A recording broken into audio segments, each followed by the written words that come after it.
if you want to achieve that great impact position like we see all the pros do with your driver, where your body is opening and the club is still lagging behind your hands and your arms a little bit coming into impact, so that when you get to impact, everything lines up beautifully and you're able to really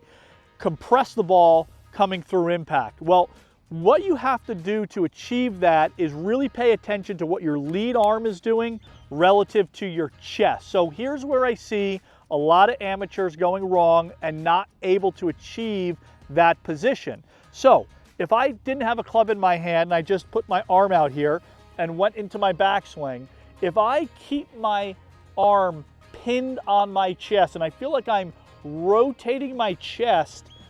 into my arm, like almost like I'm turning my sternum into my armpit and my bicep is pinned on my chest, that is the feeling I need to have to allow the club to stay behind my hands a little longer. And then as I open up my body, then that arm is on my chest, but my chest is open. Where I see a lot of golfers go wrong with this is they'll go to that position, they'll start to rotate their chest, and then they'll separate their arm from their chest. And by doing that, you're then getting the club way out in front of you, and it's going to cause all sorts of issues with contact, direction, and speed. So a great feel and a drill to achieve this is just take the club about halfway back, keep some space in between your arm and your chest, and then I want you to close that space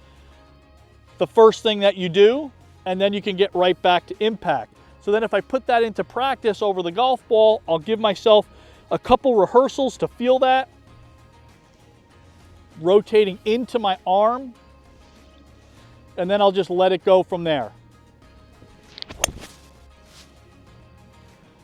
And if you do that properly, you're going to feel more of a slingshot type of a move where your arm is going to compress against your chest and then it's going to come flying off. It's all going to line up right at impact, and you're going to start hitting it a lot further right off the bat by achieving that feel.